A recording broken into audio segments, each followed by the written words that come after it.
Before you proceed, I wanted to take the time to thank you for listening to us. And this is our very first podcast. So when you're listening, you can actually hear the nervousness and excitement in our voices. We hope this to be the first of many. We hope you enjoy the experience and you always come back and support the African Experience podcast. Enjoy your day.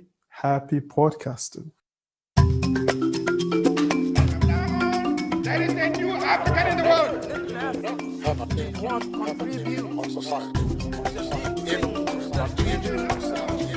man is capable of managing his own affairs.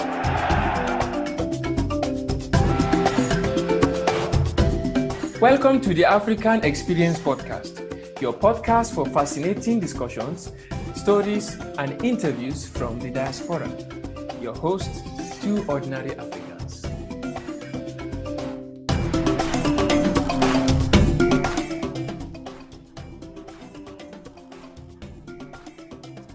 Hello, fellas. My name is Abdul Hafiz, and this is my colleague, Yaqub Ali.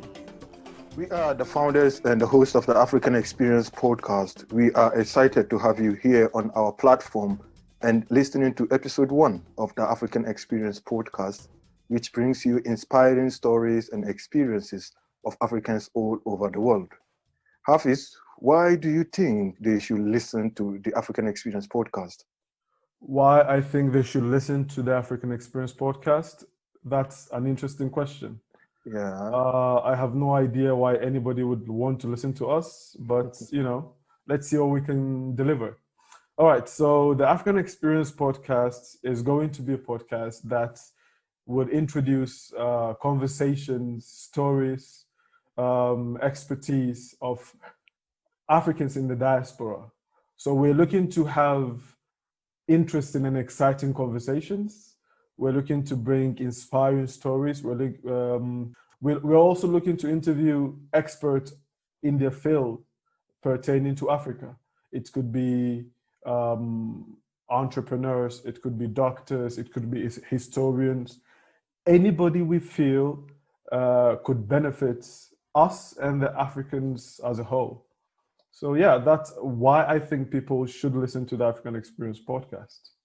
Yeah, and we believe that Africans everywhere to have something to say and they deserve to be heard regardless of where they live. And I think this is also the platform where they can also say their stories, right? Absolutely. So if say anybody has an interesting story which we think needs to be heard, we'll be looking forward to bring such people to our platform.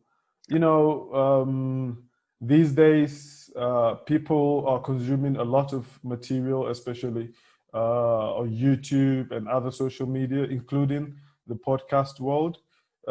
Even though the podcast has been there for a very long time, it's just recently that people have started actually listening to it more and more, right? So it's an opportunity. It really is. And as we can also see, like, there are a lot of opportunities in this world, but the opportunities that are granted to Africans are quite limited to Definitely. a certain group of people, and we need to expand this opportunity.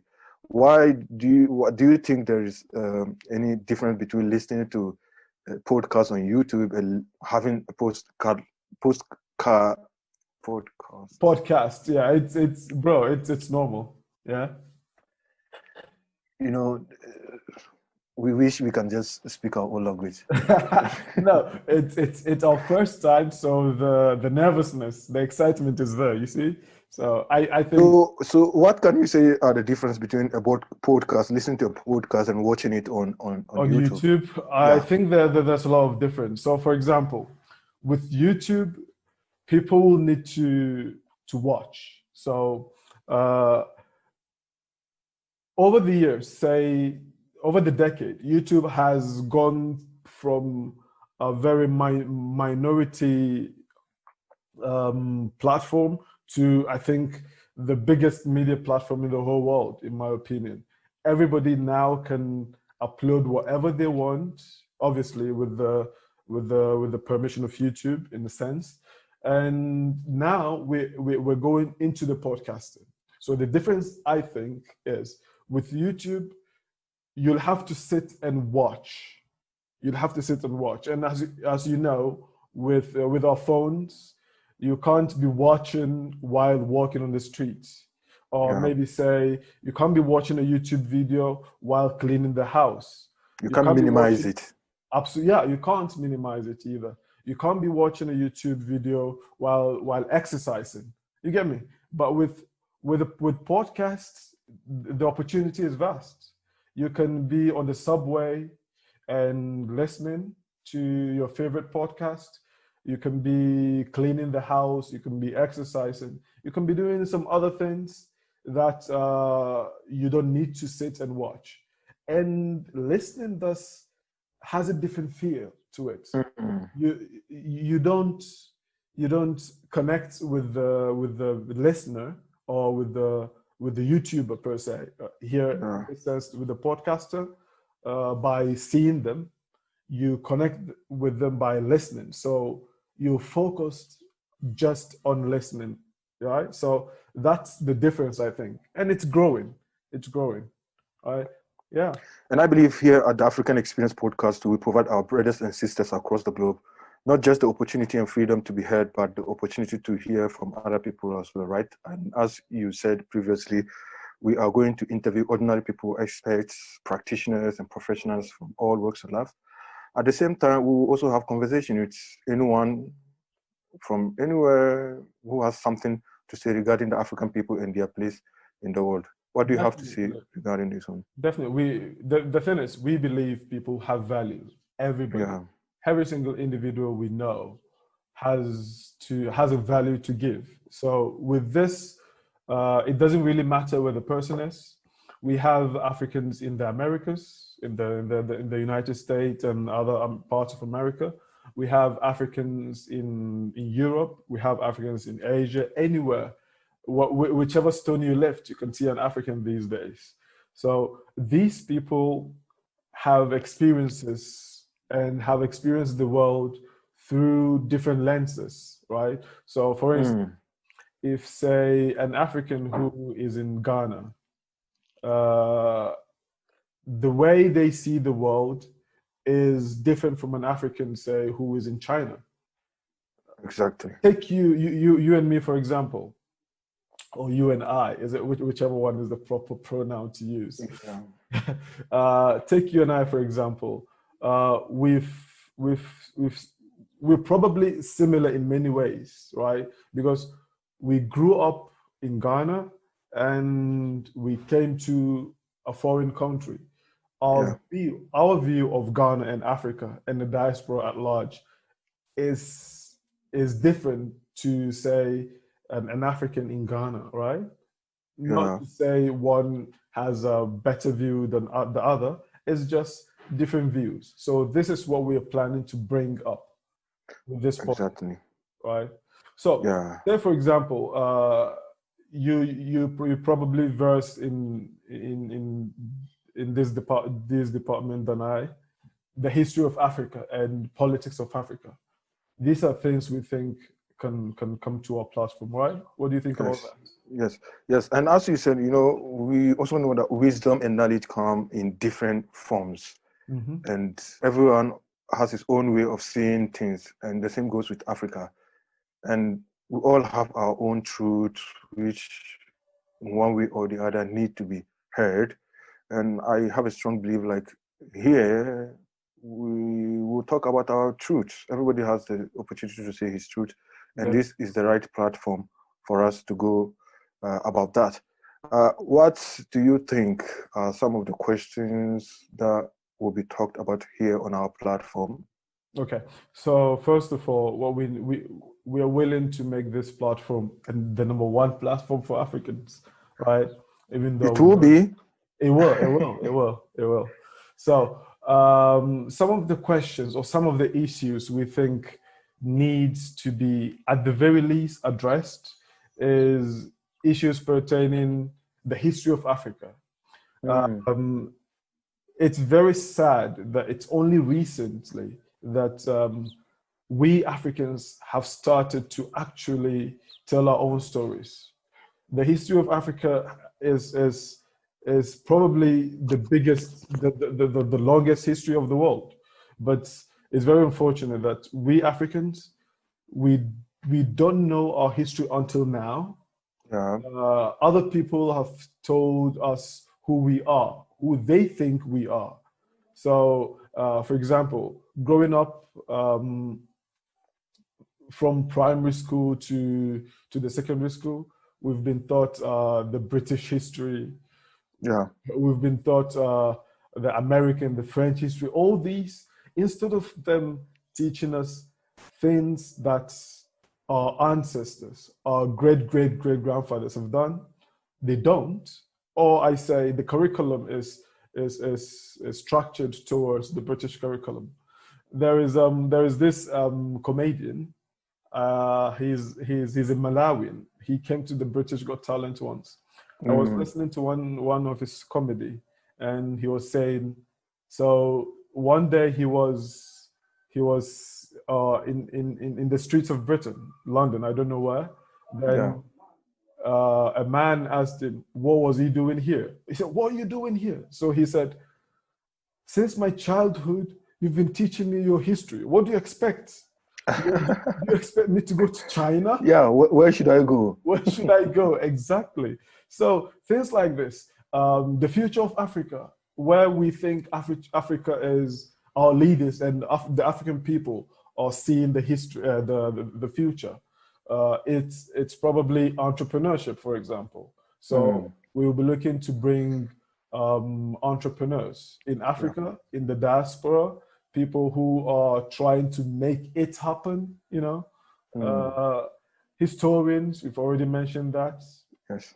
And other people, entertainment, sports, whatever we think would benefit the African diaspora.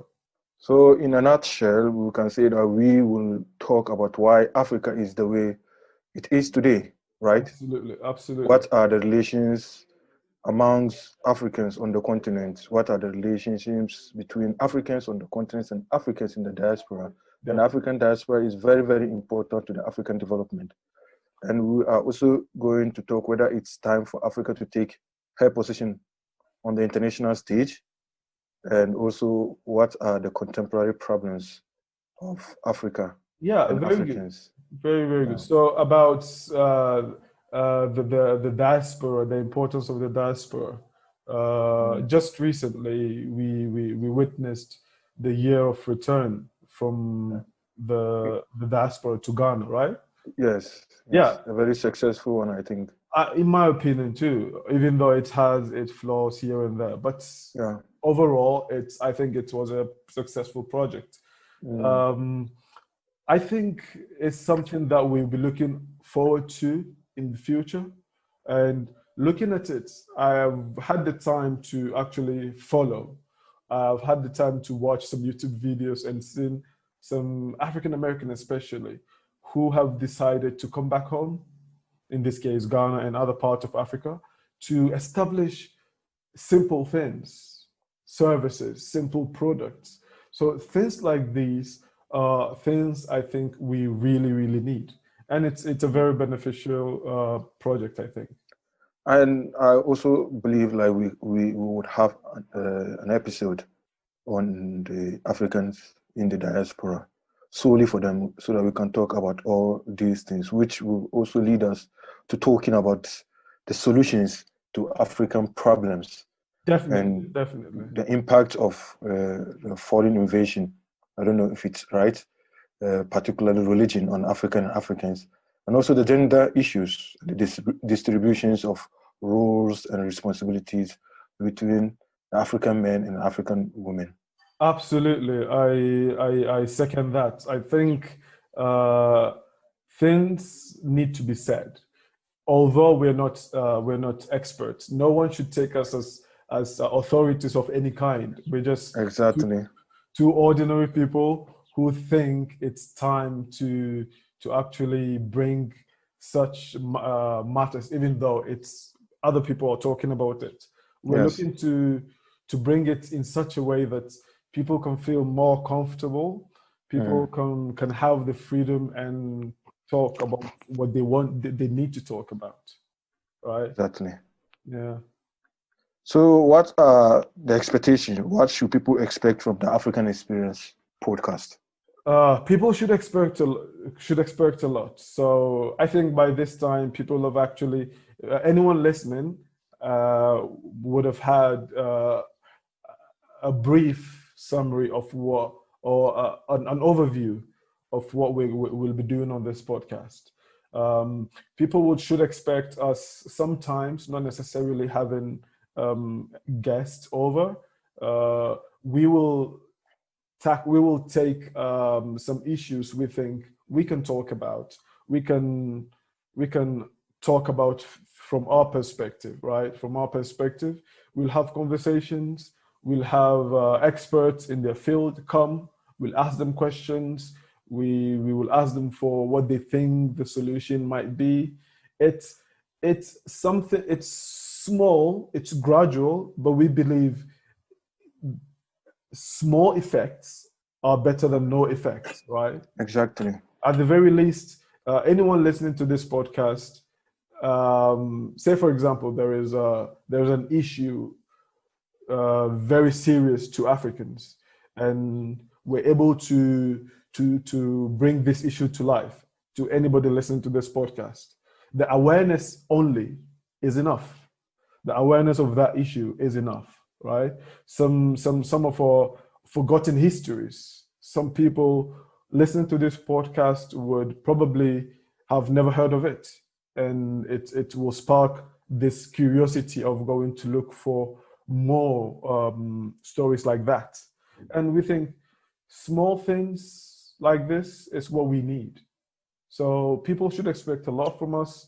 People should, even though it feels like we're putting too much pressure on ourselves, but we're looking to deliver, really deliver this kind of value in a more calm and in a more relatable manner. And a greater number of African students go study outside the continent. I think people should expect us to also have interviews and conversations, as you said, with them, their experiences outside the continent, their situations, ups and downs, success stories, and their expectations and contributions towards the future of the continent as well, right? Definitely. And Africans have always been outside studying, right? Yeah. But even though I don't have data to back this, but I think the most successful Africans never really come back home, right? The most successful Africans who go out to look for greener pastures.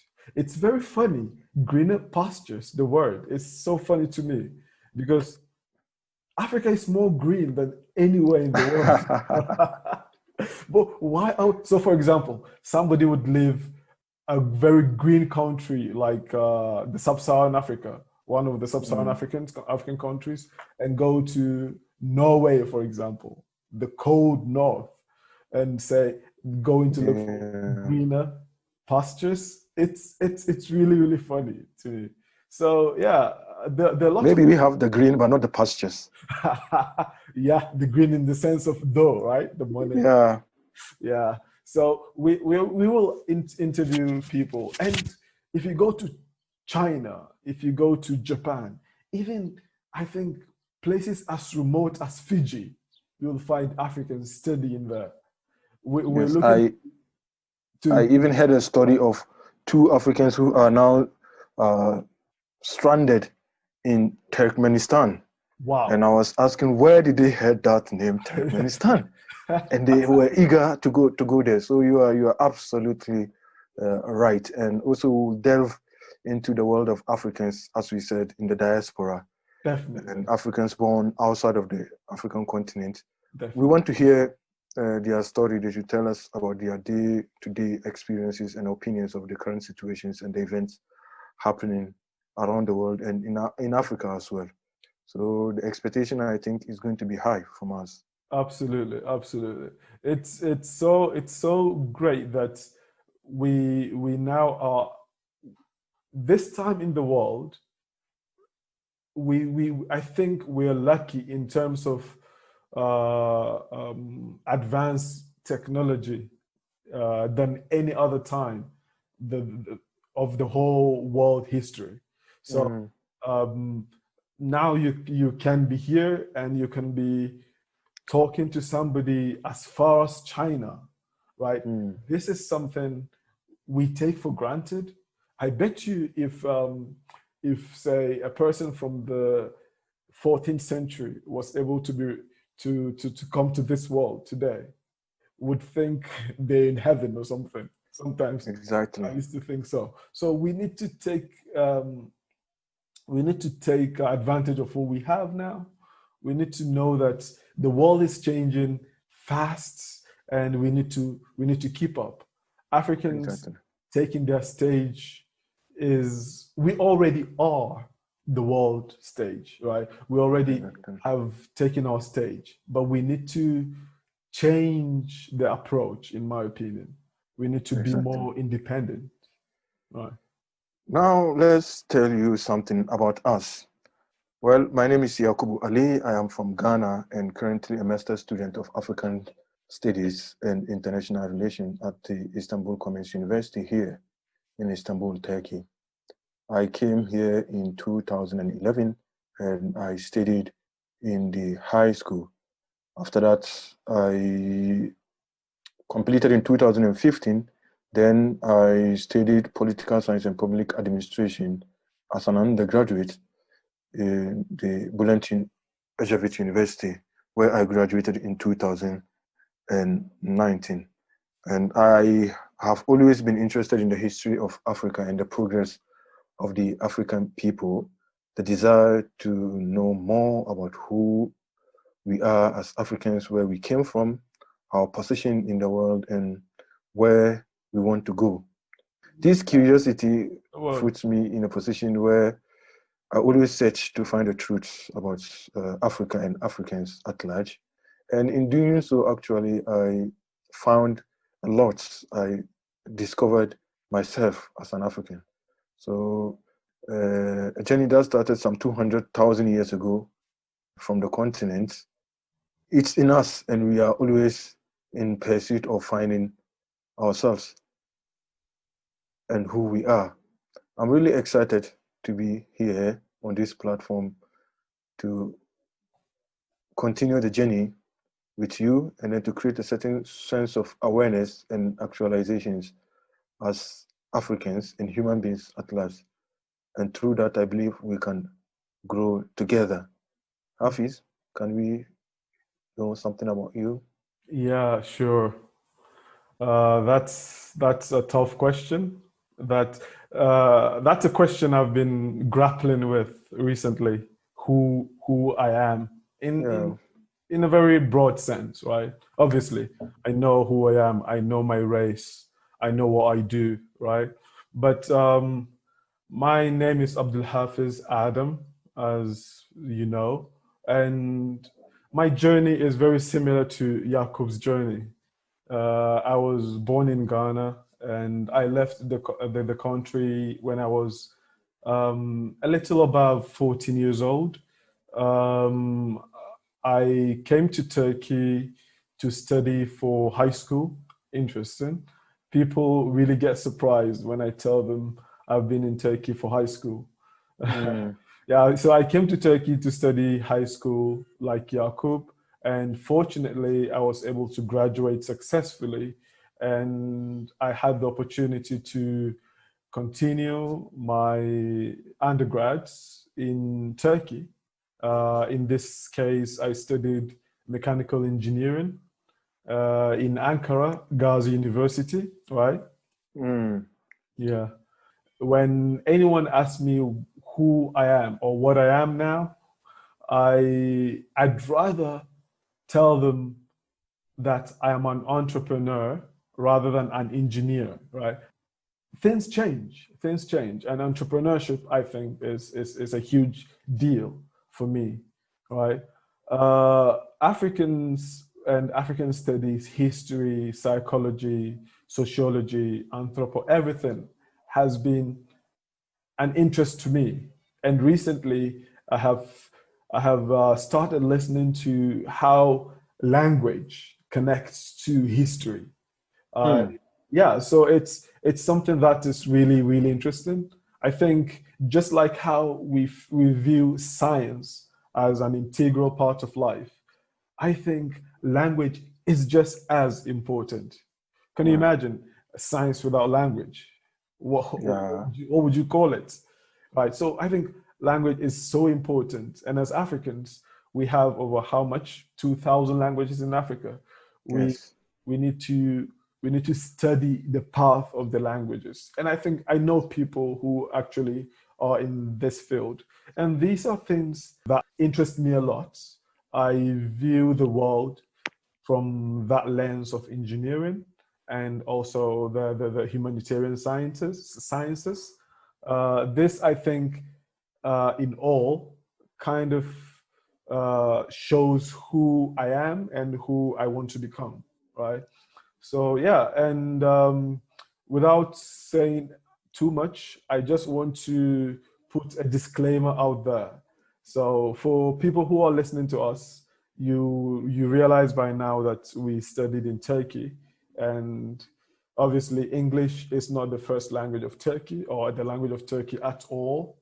It's Turkish, and we're not very bad at Turkish either. So once a while, if you hear some Turkish vocabulary or a vocabulary that sounds strange, it's probably Turkish. It's coming spontaneously, Yeah, because automatically. we've been here for long, and it's actually affected in a way, positive or negative, depending how you look at it, our speech and the way of thinking, which is normal.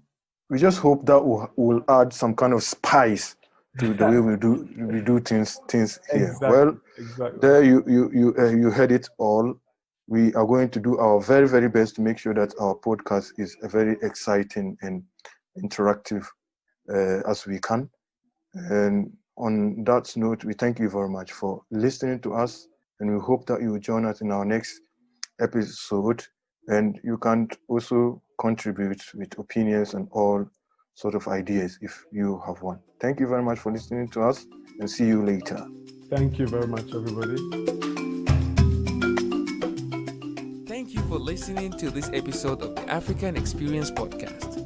For show notes, visit us on www.theaexppodcast.com and follow us on social media at the AEXP Podcast.